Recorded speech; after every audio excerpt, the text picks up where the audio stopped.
When Marcus Webb told me my $200,000 bonus was being redirected to his executive compensation package, I smiled and congratulated him on his strategic thinking. 2 weeks later, I sent one email to our acquisition targets board. By month's end, his $50 million deal collapsed, and that was just the beginning of my plan. My name is Alex Porter, and at 42, I had just been told that 7 years of loyalty meant nothing compared to executive greed. But while Marcus celebrated what he thought was a clever move, I was already 3 steps ahead, holding information that could destroy everything he'd spent 5 years building. The meeting happened on a Thursday afternoon in Marcus's corner office at Apex Solutions, our mid-sized tech consulting firm in Austin. I'd been called up to discuss quarterly results. My team had just closed the Silverton account, a $15 million contract that represented our biggest win in company history. The bonus was contractual, earned mine by every legal measure. I sat across from Marcus, watching him practice the speech he'd probably rehearsed in the mirror. Behind him, floor-to-ceiling windows framed the Austin skyline. On his desk sat a photo of his yacht. "Alex, you understand business," Marcus began, leaning back in his leather chair that cost more than my car payment. "Sometimes we have to make sacrifices for the greater good." I nodded, keeping my expression neutral. 7 years at Apex had taught me to read Marcus Webb. The way he touched his Rolex when lying. How his left eye twitched before delivering bad news. Right now both tells were firing. "The acquisition of quantum technologies requires every available resource," he continued. "Your bonus, while earned, needs to be reallocated to ensure smooth integration." I'd heard rumors about quantum for months. A struggling software company that Marcus believed would transform Apex into an industry giant. The deal was his obsession, his legacy play. "I see," I said quietly. "And this reallocation, it's temporary?" Marcus's smile didn't reach his eyes. "Think of it as an investment in all our futures. When quantum's technology launches, everyone benefits." What he didn't say was that everyone meant him. I'd seen the term sheet buried in files I wasn't supposed to access. The executive compensation adjustment would give Marcus a $2 million performance bonus upon closing the quantum deal. My $200,000 was just one piece he'd scraped together from various contractual obligations owed to employees. 6 other people had been told similar stories, their earned bonuses redirected to fund Marcus's ambitions. "Of course," I replied, standing to leave. "For the good of the company." His relief was visible. He'd expected a fight, maybe threats, certainly not this easy compliance. "I knew you'd understand, Alex. This is why you're valuable to Apex." I walked back to my office on the 3rd floor, past cubicles where my team worked. They didn't know yet that their bonuses were gone too. I'd protected them from the rumors, wanting confirmation before causing panic. Now I had it. My office was small compared to Marcus's palace, but it had something his lacked. A filing cabinet containing 7 years of sensitive information. Contracts, emails, financial records. Things I'd accumulated as director of strategic accounts. Details that Marcus had trusted me to keep confidential because he considered me loyal, harmless, too focused on client work to notice his manipulations. That evening, I sat at my kitchen table reviewing documents I'd printed weeks ago when I first sensed something wrong. The quantum acquisition had red flags everywhere. Their technology was impressive, but their financials were catastrophic. 3 years of declining revenue, mounting debt, and a customer retention rate below 40%. Due diligence reports that should have killed the deal somehow kept getting buried or revised. Marcus wanted quantum so badly he'd ignored every warning sign. More importantly, he'd doctored reports to fool the board and potential investors. I opened my laptop and accessed the shared drive where acquisition documents lived. My position gave me visibility into almost everything. 7 years of being the reliable worker meant people forgot I was watching. I downloaded files methodically. Board presentations, financial projections, internal memos from Quantum's leadership that contradicted their public statements. The picture was clear. Quantum was dying, and Marcus was so fixated on their technology that he couldn't see the company itself was worthless. Or worse, he saw it and didn't care because the deal would trigger his bonus before the problems surfaced. My phone buzzed with a text from Claire Hammond, Apex's CFO and the only executive I trusted. "Can we talk?" "Not at the office." We met at a coffee shop near campus, far from anyone who might recognize us. Claire looked exhausted, her usual sharp professionalism replaced by barely concealed frustration. "You heard about the bonuses," she said, not a question. He nodded. Marcus presented it as temporary reallocation. 6 of us got the same story. Claire stirred her coffee absently. "The board doesn't know. He's using discretionary reallocation authority that technically allows it, but ethically." She shook her head. "What about quantum?" "Yes. You've seen the real numbers." Claire's expression darkened. "I've been overruled on every concern I've raised. Marcus has convinced the board this is transformational. He's brought in outside consultants who tell him what he wants to hear." She leaned forward. "Alex, between us, this deal could sink Apex. Quantum's debt alone would leverage us dangerously. But Marcus has board votes locked down."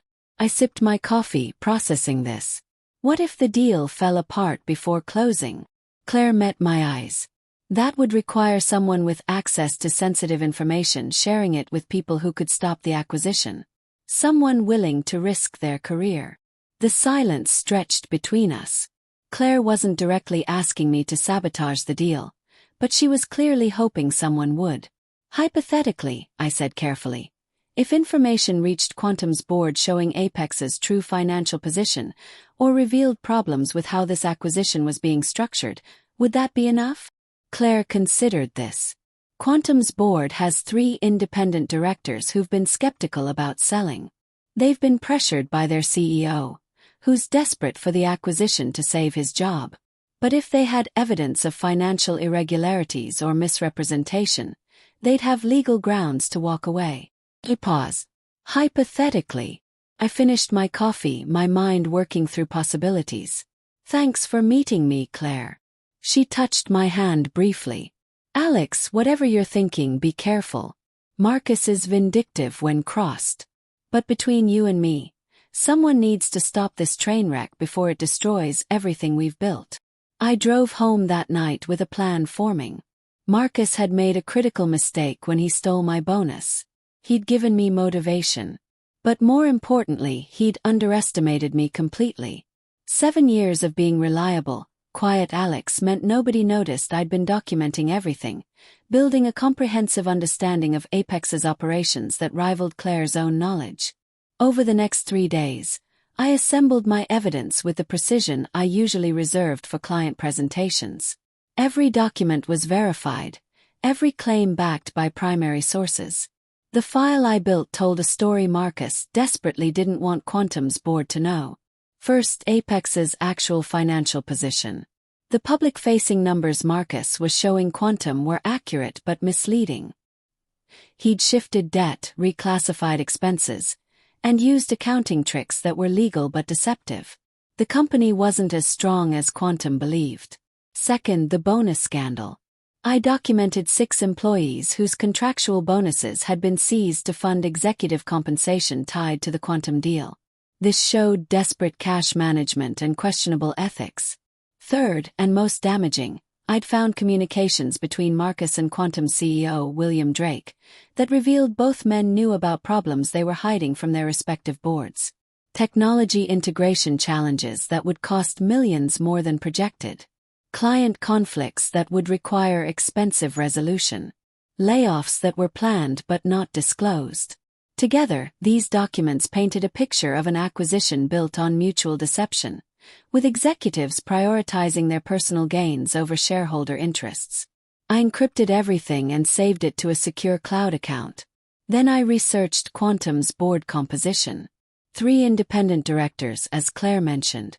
One was Patricia Vance, former CEO of a major software company, known for her integrity and sharp financial analysis. I found Patricia's email through her consulting firm's website. Crafting my message took hours. It had to be professional, credible, and compelling enough to prompt action without seeming like a disgruntled employee's revenge. The subject line read, "Critical information regarding Apex Quantum acquisition." The email was brief, explaining I was a senior director at Apex with concerns about misrepresentations in the acquisition process. I offered to share detailed documentation supporting these concerns and suggested she might want to review this information before Quantum's board voted on the deal next month. I included enough specific details to establish credibility without revealing everything up front. Before clicking send, I paused. This would likely end my career at Apex. Marcus would know someone had sabotaged his deal, and while he couldn't prove it was me initially, he'd figure it out eventually. But I thought about my team, the people whose bonuses had been stolen. I thought about Claire's warning that this deal could destroy Apex. And I thought about Marcus's smug expression when he'd told me my earned compensation was being redirected to fund his greed. Clicked send. The email disappeared into the void, and I closed my laptop. Whatever happened next was beyond my control. I'd lit the fuse. Now I just had to wait for the explosion. Patricia Vance responded within 6 hours. Her email was cautious but interested. "I'd be willing to review your documentation under appropriate confidentiality agreements. Would you be available for a call tomorrow?" We spoke the next afternoon. I used a burner phone from my home office, not wanting this conversation anywhere near Apex's systems. Patricia was direct, her questions sharp and focused. I walked her through the high-level concerns, then shared access to my encrypted files. "Give me 48 hours to review this with my attorney," she said. "If what you're telling me is accurate, this is explosive." "It's all documented," I assured her. "Primary sources, internal communications, financial records. Everything can be verified." Patricia was quiet for a moment. "You understand this will likely blow up the acquisition." "I understand it will reveal the truth," I replied. "What happens after that is up to you and your board." 2 days later, Patricia called again. "I've reviewed everything with our legal counsel and the other independent directors. We're requesting an emergency board meeting to address these concerns before the acquisition vote. Quantum's CEO is going to fight this, but we have enough questions that we can't proceed without answers." The next week was strange. At Apex, everything continued normally on the surface. My team closed new deals. Marcus sent cheerful company-wide emails about the upcoming Quantum integration. Nobody knew that across town, Quantum's board was tearing apart the acquisition agreement, demanding answers to questions Marcus couldn't answer honestly. I kept my head down, worked my accounts, and waited. Claire caught my eye in a hallway one afternoon, a slight nod of acknowledgement. She'd heard something. 3 days before the scheduled acquisition closing, Marcus called an emergency executive meeting. I wasn't usually included in these, but this time I received a terse summons. The conference room was tense when I arrived. Marcus sat at the head of the table, his face ashen. The other executives looked confused and worried. "Quantum's board has postponed the acquisition vote," Marcus announced. "They've raised concerns about financial irregularities and misrepresentation. Someone leaked confidential information to their independent directors." His eyes scanned the room, suspicious and angry. "This is sabotage, corporate espionage.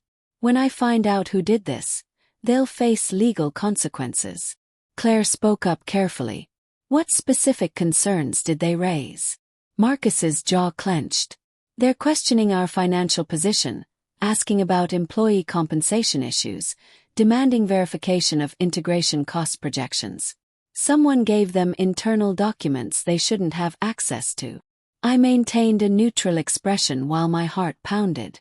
Around the table, executives exchanged worried glances. Marcus continued, his voice tight with barely controlled rage. "We have 1 week to address Quantum's concerns or the deal dies. I want everyone reviewing security protocols, checking for leaks, finding out how sensitive information got outside this company. The meeting dissolved into chaos as executives started pointing fingers and demanding investigations. I slipped out quietly, returning to my office. My phone buzzed with a text from an unknown number. "Well done. Point. Patricia Vance," letting me know the plan was working. That afternoon, Marcus stopped by my office. He stood in the doorway, his usual confidence replaced by something harder. "Alex, I need to ask you something directly. Have you shared any information about the quantum acquisition with outside parties?" I looked up from my computer, meeting his eyes. "No, Marcus. I wouldn't compromise Apex like that." It wasn't technically a lie. I hadn't compromised Apex. I'd protected it from his reckless deal. He studied me for a long moment. "You're upset about the bonus situation. I understand that. But you wouldn't let personal feelings interfere with business, would you?" I allowed a hint of hurt into my expression. "I've been loyal to this company for 7 years. That bonus represented recognition of my work. But I wouldn't sabotage Apex over it." Marcus seemed to accept this, but I could see the calculation in his eyes. He didn't fully trust me anymore, but he also couldn't prove anything. After he left, I sat in the growing darkness of my office, thinking about what came next. The fuse had been lit, but the explosion hadn't happened yet. I needed to ensure it was big enough to end Marcus's scheme permanently. That evening I compiled a second document. This one detailed Marcus's pattern of financial manipulation over the past 2 years. Accounting tricks that were technically legal but ethically questionable. Expense reports that pushed boundaries. Stock options he'd granted himself with board approval that was rushed and poorly documented. I wasn't trying to destroy Marcus personally. But I needed the board to understand this wasn't an isolated incident of poor judgment. It was a pattern of prioritizing personal gain over company welfare.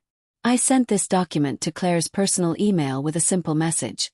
Board might find this context useful for their review. The next morning, Claire requested an emergency board meeting. As CFO, she had that authority, and the board was already nervous about the quantum situation. Marcus tried to block it, but 3 board members overruled him. The meeting was scheduled for Friday afternoon, 2 days before the quantum acquisition was supposed to close. Friday morning arrived with unseasonably cool weather for Austin. I dressed carefully, knowing I might be called into the board meeting as part of their investigation. By noon, word had spread through Apex that something major was happening. Executives were being summoned to the top floor. The tension was palpable throughout the building. I was in my office when my phone rang. Claire's assistant, asking me to join the board meeting in 30 minutes. My hands were steady as I gathered my materials, but my mind was racing. This was it, the moment when everything either vindicated my actions or destroyed my career. I took the elevator to the executive floor, where the boardroom occupied prime real estate with panoramic city views. Inside, 12 people sat around an enormous mahogany table. The 7 board members, Claire, Marcus, 2 attorneys, and an empty chair that was apparently for me. I sat down, acutely aware of every eye on me. Board Chair Theodore Walsh, a silver-haired venture capitalist, spoke first. "Mr. Porter, thank you for joining us. We're investigating information leaks related to the quantum acquisition. We understand you have extensive access to confidential documents. We need to ask you some questions." I nodded, keeping my expression calm. Marcus watched me like a hawk, his earlier suspicion now fully activated. But there was also something else in his face. Fear. He was starting to realize this was bigger than a simple leak. "Before we begin," I said carefully, "I want to be clear about something. I haven't shared any information that would damage Apex Solutions. Everything I've done has been to protect this company from a catastrophic mistake." Theodore's eyebrows rose. "That's quite a statement. Can you elaborate?" Took a breath. "The quantum acquisition is built on misrepresentation and financial manipulation. Marcus has hidden critical information from this board, seized employee compensation to fund personal bonuses, and ignored every warning sign that Quantum is a failing company. I shared factual information with Quantum's board because they deserved to know the truth before making a decision that would harm their shareholders.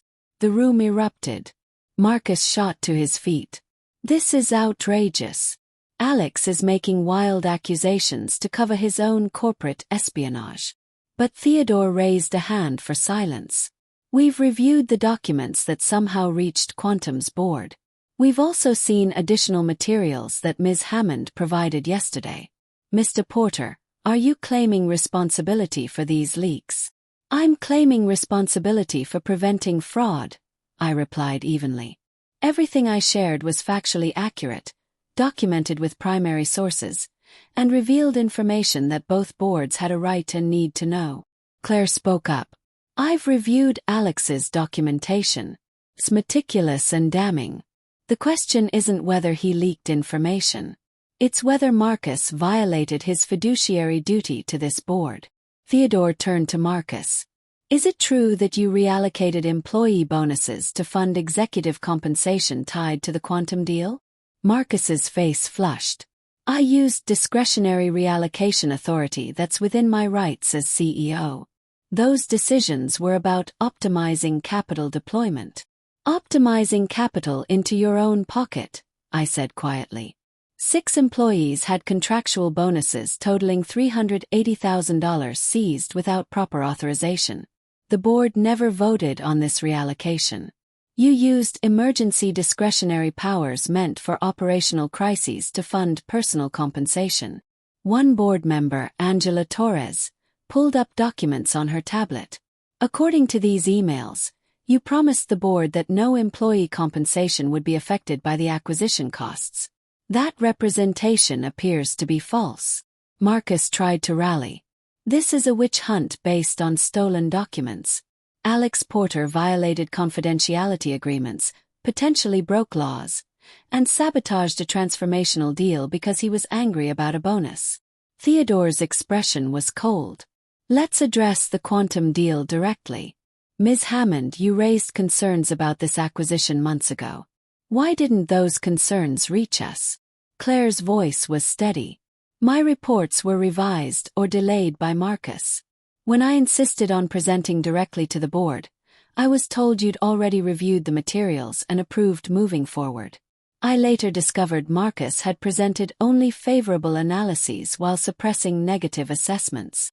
Another board member, Preston Cole, leaned forward. Let me understand this. You're saying our CEO deliberately hid negative information about a major acquisition, misrepresented employee compensation decisions, and retaliated against employees who questioned these actions. That's exactly what I'm saying, I confirmed. And I can document every claim. For the next hour, the board reviewed evidence. Financial analyses showing Quantum's real condition. Email chains proving Marcus knew about problems he didn't disclose. Compensation documents showing the bonus seizures. Each piece of evidence tightened the noose around Marcus's credibility. Finally, Theodore called for a break. Board members filed out to deliberate privately. Marcus remained seated, staring at the table. Claire and I stood to leave, but he spoke without looking up. You destroyed me over $200,000, he said, his voice hollow. Turn back. No, Marcus. You destroyed yourself by thinking you could steal from your employees and lie to your board without consequences. I just made sure the truth came out before you could take down the entire company with your ego.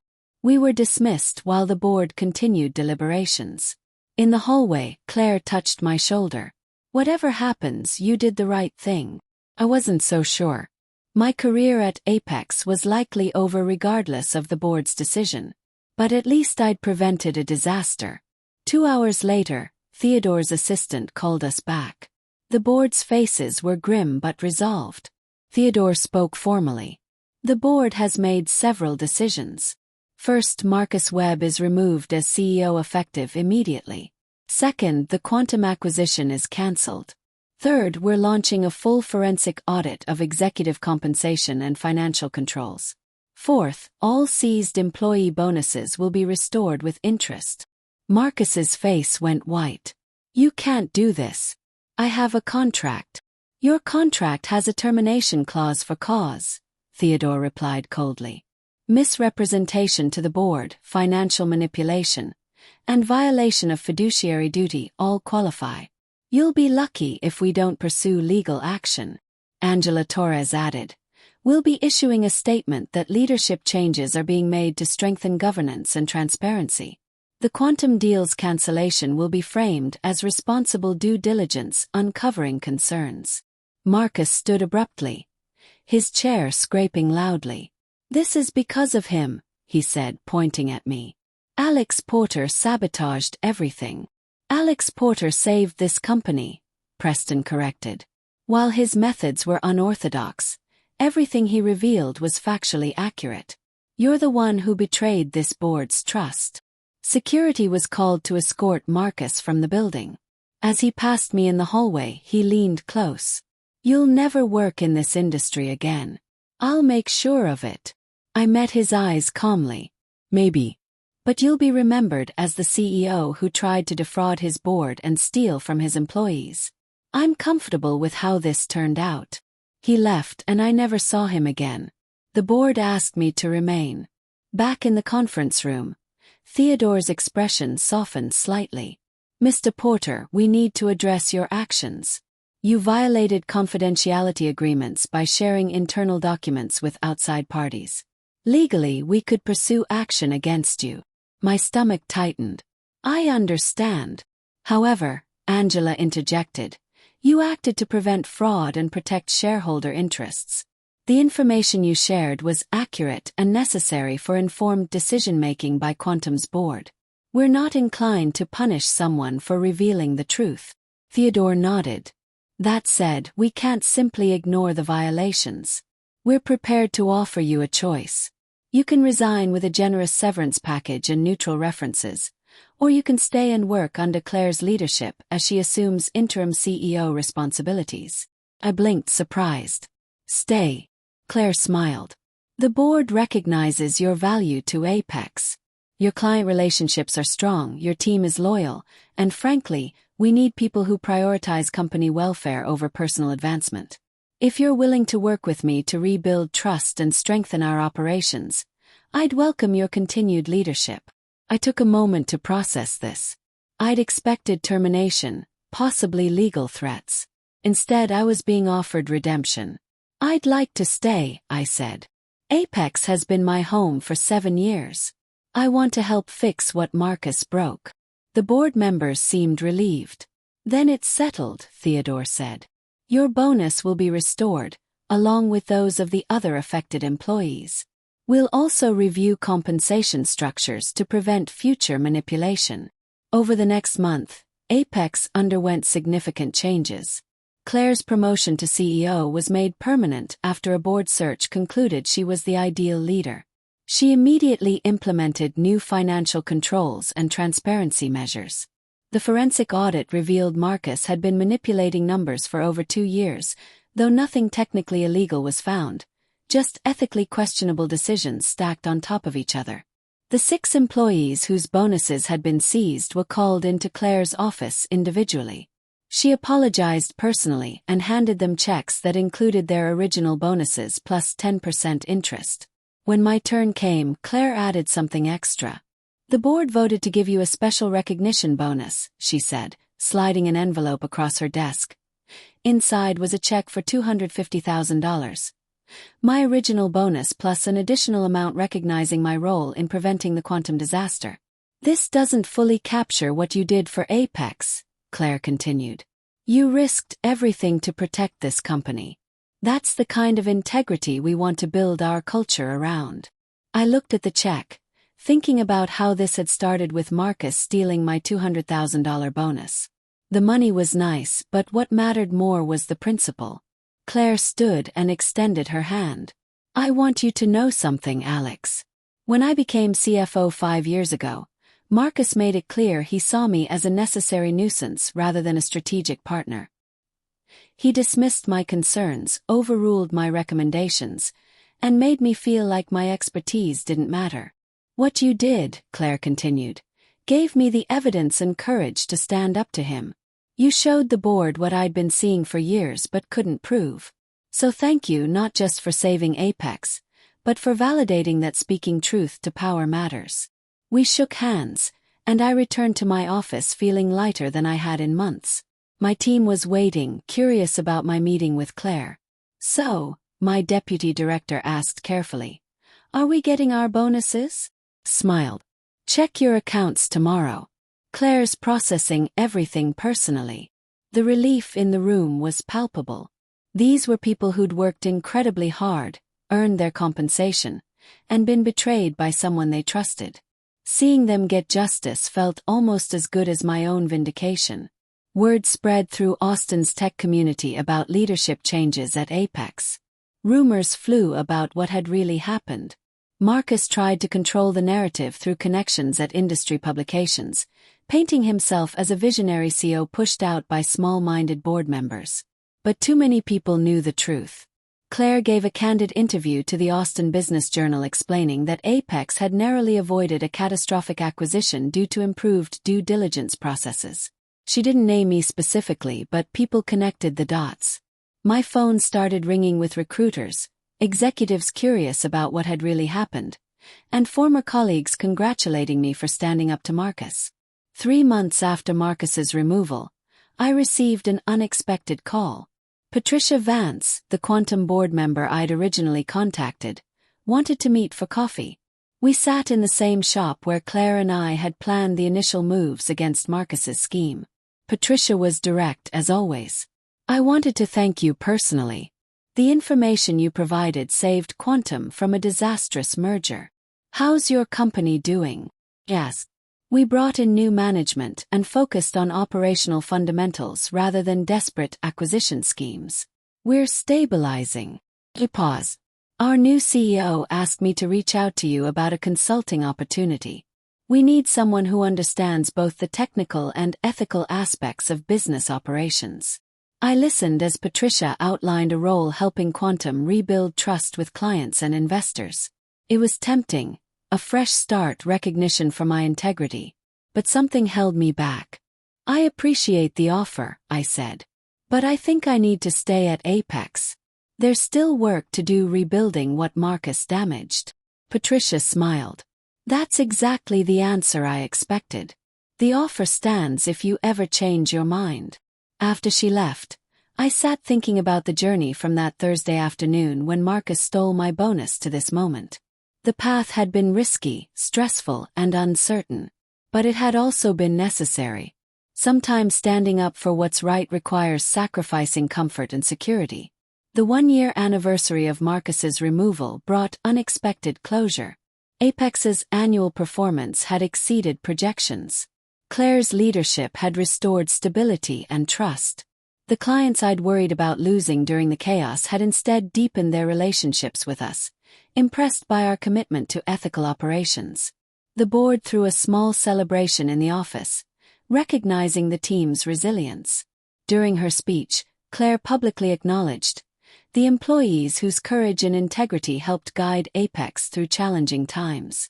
She didn't name me specifically, but her glance in my direction made it clear who she meant. My team had grown from 8 to 15 people. The success we'd achieved gave me leverage to hire top talent who wanted to work for a company with strong values. That evening, I drove past Marcus's old house, a sprawling estate in Westlake Hills. A "for sale" sign stood in the yard. I'd heard he'd relocated to California, taking a mid-level position at a startup after failing to find another CEO role. His reputation had followed him. Whispered warnings passed between board members and recruiters. The yacht photo from his office now seemed like a symbol of his overreach. Expensive toys bought on credit, maintained through financial manipulation, ultimately repossessed when the schemes collapsed. I didn't take pleasure in his downfall, but I didn't regret my role in it either. He'd made his choices. I'd simply ensured the consequences found him. At home, I opened my laptop to update my personal journal, something I'd started during the Marcus crisis to document events in case I needed legal protection. Rereading entries from that first week, I was struck by how uncertain everything had been. The entry from the night I emailed Patricia Vance ended with a simple question. Did I just destroy my career? Now I knew the answer. I hadn't destroyed anything. I'd built something stronger. My phone buzzed with a text from Claire. Board meeting next month. They want to discuss your promotion to VP of Strategic Operations. Interested? I stared at the message, processing this unexpected development. Vice President. Real authority to shape company direction. Recognition that went beyond simply surviving Marcus's regime. I typed back. Very interested. Thank you. This was never about revenge, though I won't pretend Marcus's downfall didn't feel satisfying. It was about preventing someone's ego and greed from destroying something valuable. The next week, I was invited to present to the board about strategic direction for Apex's next phase of growth. Standing in that same conference room where I'd been interrogated a year ago felt surreal. Theodore Walsh opened the meeting with characteristic directness. Alex, we've asked you here because the board believes Apex needs leadership that prioritizes long-term sustainability over short-term gains. Your track record demonstrates that perspective. We'd like to hear your vision for the company's future.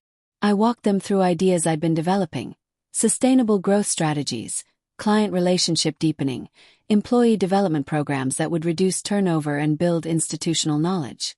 Nothing flashy, nothing revolutionary. Just solid, ethical business practices that would compound over time. The board members asked tough questions, pushing back on assumptions and probing weak points in my proposals. But unlike with Marcus, this wasn't hostile interrogation. It was engaged leadership genuinely trying to make good decisions. When I finished, Angela Torres smiled. That's the most boring strategic presentation I've heard in 10 years. I mean that as the highest compliment. The room laughed, and I felt the tension drain. Boring is underrated, I replied. Marcus sold this board on exciting visions and transformational deals. I'm selling you on fundamentals and incremental progress. It doesn't make great headlines, but it builds enduring companies. Theodore nodded approvingly. The board voted before this meeting. We wanted to hear your vision before making it official. Congratulations, Vice President Porter. The promotion came with significant responsibility. I now had authority over multiple departments, a seat at executive leadership meetings, and real influence over company direction. But more than the title or compensation, what mattered was the trust it represented. The board was betting on a different kind of leadership, one that valued integrity over ambition. That weekend, I organized a dinner with my team to celebrate. Not the promotion specifically, but everything we'd accomplished together over 7 years at Apex. As we raised glasses to toast, I thought about Marcus's comment that I'd destroyed him over $200,000. He'd never understood that it wasn't about the money. It was about the principle that leadership carries responsibility, that trust must be earned and maintained, that shortcuts eventually lead to dead ends. 2 years after that Thursday afternoon in Marcus's office, I received a LinkedIn message from an account I didn't recognize. Opening it, I saw it was from Marcus himself. The message was brief. I've had time to reflect. What I did was wrong. The bonus situation, the manipulation, all of it. I told myself I was doing what was necessary, but I was just serving my ego. I don't expect forgiveness, but I wanted you to know I understand now why you did what you did. I stared at the message for a long time, unsure how to respond. Part of me wanted to ignore it, to leave that chapter permanently closed. But another part recognized that people can learn and change. I typed back simply, "Thank you for saying that. I hope you've found peace." His response came quickly. "I'm working for a non-profit now. Smaller title, smaller paycheck, but cleaner conscience. You did me a favor, even though I couldn't see it then." I closed LinkedIn and looked around my office. Photos of my team celebrating wins. Thank you notes from clients.